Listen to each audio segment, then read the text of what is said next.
what this survey is are results from a survey that the Pew Research Center has been doing every year since 2001, looking at attitudes toward the United States in particular, but over the years we've developed a series of questions we ask about China as well. And so this is really an attempt to look at the global perspective on both China and the United States as seen in 44 countries around the world, including China and the United States, but also the UK and countries in Africa, Asia, Latin America.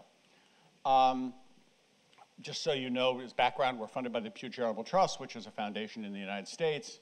God bless them.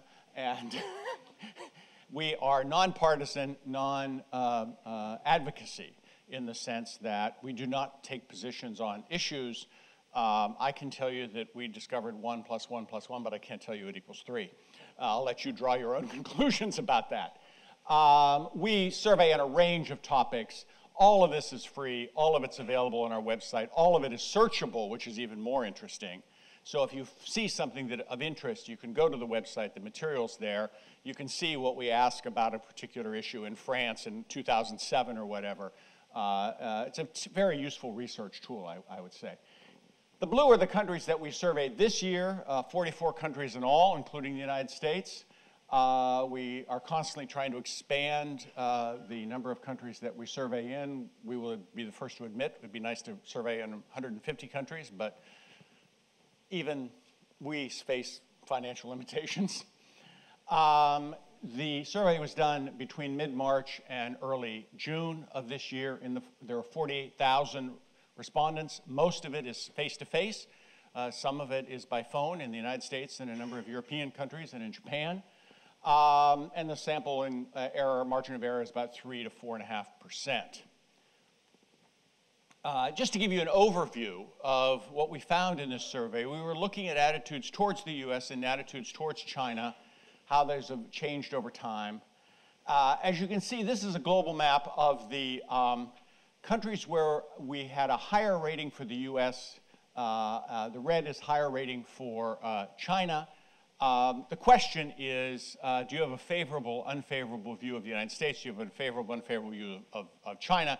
We also ask about other questions about the EU, about Japan, et cetera, but these are the findings for the US and China. As you can see, for the most part, the favorability of the United States exists all over the world except in the Middle East. And I can tell you that the favorability of the US collapsed at the beginning of the Bush administration. It has never recovered. Which is, I think, a telling finding. We ask every year, or have at least for a number of years now, we've asked people in our survey countries, who do you think is the world's leading economic power? Now, there's a factual basis here. We know that the United States is the world's largest economy. What is interesting is that over time, in 20 countries where we've surveyed every year since 2008, you see a steady increase in the percentage of people who say that China is actually already the world's leading economic power. Again, that is a perception. One could argue that it's factually incorrect, but the reality is when you do public opinion survey research, you're not necessarily asking people for a rational response. You're asking for an emotional response. And their emotional response is that there's a growing sense that China is the world's leading power, although still most people would say it's the United States. We ask a second question, which is a bit broader, which is about who is the world's leading superpower. This is to capture a broader sense of strategic power, military power, whatever. Again, what you see this time in red is China, and you can see it goes from 41% to 50% in terms of over the last 6 years, in terms of the public saying that China will eventually or has already replaced the United States. We'll get back to that in a minute, but it's an interesting perception. First off, let's look in more detail about how people perceive the United States. You should know a little background here. We first surveyed attitudes towards the United States in 2001. At the time, we were going to do a survey around the world, in 40-some countries about globalization. We thought that was the hot new issue on the public agenda. This was right before 9/11. What we found when we did the survey after 9/11 was not that people cared much about globalization. They mostly liked globalization. What we found was there was profound anti-Americanism around the world. So one of the staple questions we've asked throughout the last more than a decade is about attitudes towards the United States and the American brand. What you see is about 2/3 of people in the 44 countries that we surveyed this year have a positive or favorable view of the United States, with the strongest view being in Africa, but Europe also quite strong, 2/3. The only place where brand America is very low is in the Middle East. And I can tell you it collapsed after 9/11, especially after the invasion of Iraq. It has never recovered. In a number of these regions, it had gotten very low at the end of the Bush administration, then recovered, but it has not recovered in the Middle East. In Europe in particular, you can see that the year-to-year change in favorable view of the United States is actually a little bit surprising, I found. That you have an 11-point increase in support for the United States in France. Alexandra may be able to explain that to us. I'm not sure I can. In the UK, favorability of the US is up by 8 percentage points since last year. And in other countries, for the most part, it's unchanged. Bear in mind, with a 3 to 4.5% margin of error, anything that's around 2 or 3% is not up or down. It's not a significant change. The Greeks, of all Europeans, are very disappointed in the United States. We're not quite sure why. We're not sure whether that's just because they're sour about the world or somehow we've let them down. But anyway, there has not very strong support for the U.S. in Greece. As might be expected, British on the right, we ask people, where would you put yourself on the spectrum from left to right? People who self-identify as being on the right are more supportive of the U.S. than people on the left, but still, you have basically 3 out of 5 Brits who self-identify on the left still have a favorable view of the United States, as do young people are more supportive of the United States than older people, but not in a statistically significant difference. We find all over the world, by the way, that the strongest support for the United States is among younger people, as is the strongest support for China, by the way. It's a very interesting combination. We also have tested every year since 2001 how people feel about the American president.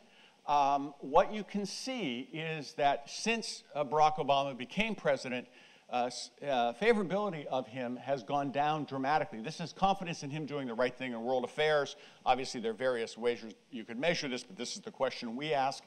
As you can see, there has been a dramatic drop-off in places like Germany, 22 percentage point drop-off in favorability of Obama since 2009. In the UK, it's a 12 percentage point drop-off. That's the bad news. The good news is, of course, he's still at 71% in Germany. That's right up there with Merkel, the approval rate of Merkel. He's at 74% in the UK. That's much higher than David Cameron. It really depends how you look at this. I mean, clearly Obama's taken a hit in Europe as his presidency has continued, but most politicians would die for these kind of ratings in their own country. But what is striking is, and we'll talk about this a little bit more, the drop-off in Germany has been stronger than any place else. Now, part of that has to do with policies, and again, we'll show you some of the drop-off in support for his policies, especially in Germany. But also, you have to assume that part of this is just that it was so unrealistic, the expectations that people had in 2009 of this new American president. At the time, we asked people, what do you think about this guy Obama? Do you think he's going to bring peace to the Middle East? Oh, of course he's going to bring peace to the Middle East. He's going to solve the economic crisis. He's going to solve the climate change crisis. These were unbelievably unrealistic expectations. So it's probably not surprising that they've tailed off a bit as reality has set in. We ask people a number of questions over the years about America's soft power image. One of the questions we've asked in the past and we asked this year was, does the government of the United States respect the personal freedoms of its people? Now, this has particularly salience at this moment because of the NSA revelations. But remember, this is protect the personal freedoms of Americans, not other people. 58% of the public, around the world, still think the U.S. respects the personal freedoms of its own people. This is stronger than, say, the percentage in the 44 countries who think that China respects the freedoms of its own people, or Russia respects the freedoms of its own people. So that's still a fairly strong aspect of American soft power. However, that faith is eroding in Europe. As you can see, and we can't totally attribute this to NSA, but I would say it's probably largely attributed to the revelations about the National Security Agency, the Snowden revelations. You can see a 23 percentage point drop in Germany in terms of belief that the United States protects the freedoms of its own people. A 20-point drop-off in Russia, which you might expect, I suppose. Even in the UK, a 10 percentage point drop. So the US has paid a stark price, especially in Europe, for the NSA activities and the revelation of those activities. To dig deeper into the NSA scandal, we asked people all over the world, do you think the United States monitors, assuming that the US does monitor foreigners, which I think the US has more or less acknowledged, do you think that's acceptable or unacceptable? What about the monitoring of your leaders? What about the monitoring of US citizens? And what about the monitoring of suspected terrorists? As you can see, basically among Europeans, they find it unacceptable for the US to monitor foreign citizens, overwhelmingly so. They find it largely unacceptable to monitor their leaders, except the Italians. I mean, this may say, this may say something more about Italy and the politics in Italy than it does about, and it's very interesting. Italy's one country, they're kind of divided on this issue. In the Philippines and in Nigeria, people say, oh, that'd be fine if you monitored our leaders. But again, it probably says more about their own leaders than it does about the United States. And how do you feel about the US monitoring US citizens? Basically, people find that objectionable. It flips, though, if you say, what about suspected terrorists? Basically, everyone in Europe believes that's fine if you monitor suspected terrorists. Another aspect of the Obama administration's foreign policy, bear in mind that the Obama administration uses drones far more extensively than the Bush administration ever did. There's overwhelming opposition to this in Europe. And in fact, this opposition has grown in just the last year. So this is an objectionable aspect of American foreign policy to most Europeans. And by the way, it's objectionable to everybody around the world. The only people in the world in our 44-country survey who find it acceptable are the Kenyans, the Israelis, and the Americans. Everybody else, all 41 other countries, find it objectionable. Flip side here, let's look at the image of China. We asked people if they have favorable views of China. About half the public in our survey say yes. The strongest favorability is in Africa. I find this interesting because we're all aware of the anecdotal newspaper reports we've read about exploitative Chinese investments in Africa. They bring in Chinese workers to build factories or whatever. They exploit the natural resources. Those may all be true, those anecdotes. But for a general public, and bear in mind this is a survey of the general public, it doesn't seem to bother people. They, in a survey we did last year, we asked people about Chinese business practices in Africa. Africans, except for South Africans, find them totally acceptable. So again, I think we have to realize there may be a difference between elite opinion and public opinion. Notice that favorability of China is lowest in Europe, and by the way, it's also lowest in the United States. There's the favorability of China in the United States. As you can see, it is as low as it's ever been since we began a consistent survey question on this. So while there's a certain natural rhythm here of up and down, we're at a particularly low point in the United States in terms of views of China. We asked people around the world, do you think the Chinese economy is good for your economy, for your country? What's interesting is the division in Europe.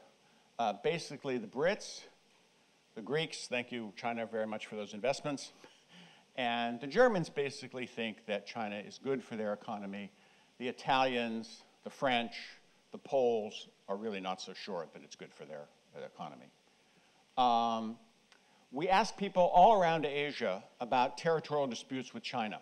Last year, we asked people a different question. We said, do you think this is a big problem, somewhat big problem, not a problem at all, whatever, for your country? And you got a fairly even distribution, where people in the northeast of Asia said it's a big problem for our country. People in Indonesia, Australia said it's really not that much of a problem at all.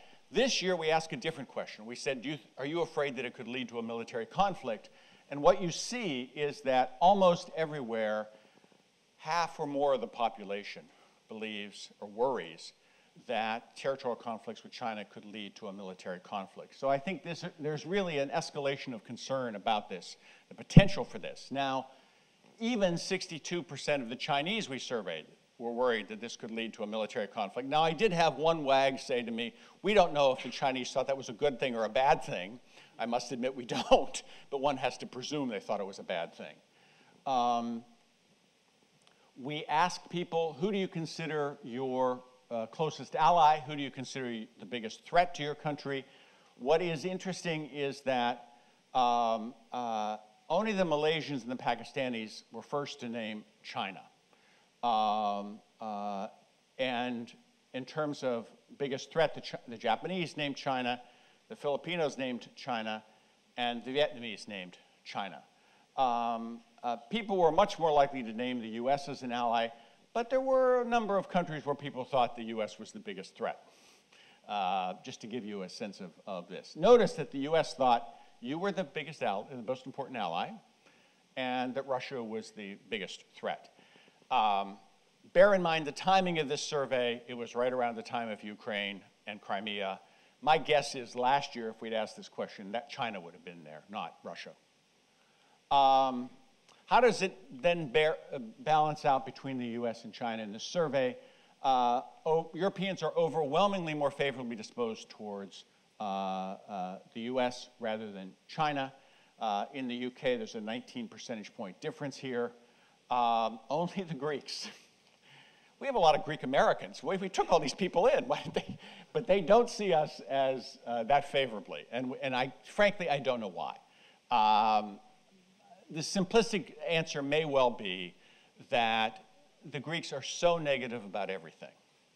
And they believe that somebody did this to them. We do know that there's a lot of discourse in Greece about the crisis and how it was brought on by Wall Street, which frankly I think it probably was. So these Greeks have a good perception of things.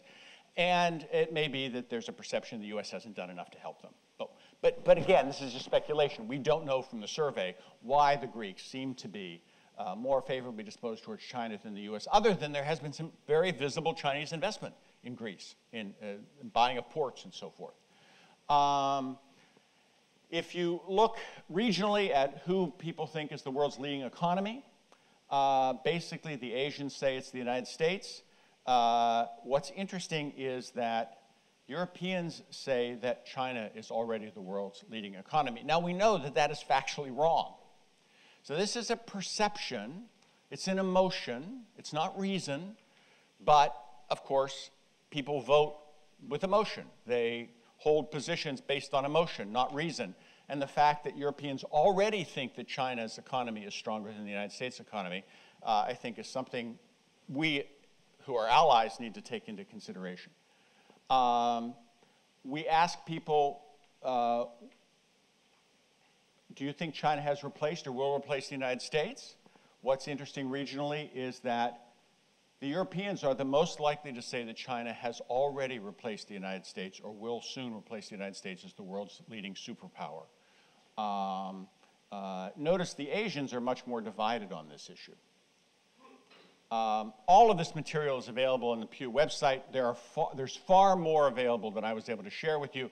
The important thing is it's searchable. So if you have a question about this data, you can probably look it up.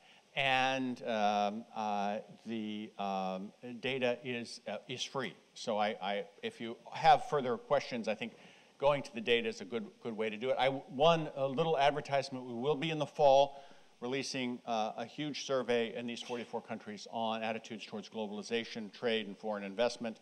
I'm looking forward to the results myself. I think it'll be another interesting insight into how the world views one of these emerging issues. Thank you.